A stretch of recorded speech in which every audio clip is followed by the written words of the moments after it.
নারী দাজ্জালকেই দেওয়া হলো শান্তিতে নোবেল পুরস্কার। নোবেল কমিটির এই বিস্ময়কর সিদ্ধান্তে রীতিমতো অবাক বিশ্ব।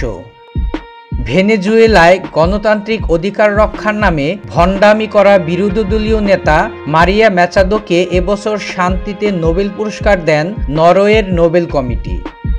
অথচ চলমান গাজা যুদ্ধের সময় নিরীহ ফিলিস্তিনিদের পক্ষ না নিয়ে তিনি ইসরায়েলের প্রধানমন্ত্রীর সঙ্গে এক ফোনালাপে বলেন, যুদ্ধের সময় ইসরায়েলের সকল সিদ্ধান্ত ও দৃঢ় পদক্ষেপ আমি গভীরভাবে সম্মান করি। ক্ষমতালোভী এই নারী এক সাক্ষাৎকারে আরও বলেন, তিনি ভেনেজুয়েলার প্রধানমন্ত্রী হলে ইসরায়েলকে পূর্ণ সমর্থন জানিয়ে তেল আবিব থেকে ভেনেজুয়েলার দূতাবাস জেরুজালেমে সরিয়ে নেবেন।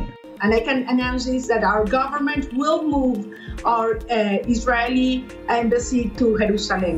বহু মুসলিম নাগরিক অধিকার সংস্থাগুলো ইসরায়েল নিয়ে এমন অবস্থার জন্য ম্যাচাদোর নোবেল বিজয়কে সমালোচনা করেছেন। মূলত ম্যাচাদো আমেরিকা এবং ইসরায়েলের এজেন্ট। ভেনেজুয়েলায় পশ্চিমাদের পুতুল সরকার বসাতেই ম্যাচাদোকে এবছর শান্তিতে নোবেল পুরস্কার দেওয়া হয়েছে বলে মত বিশ্লেষকদের।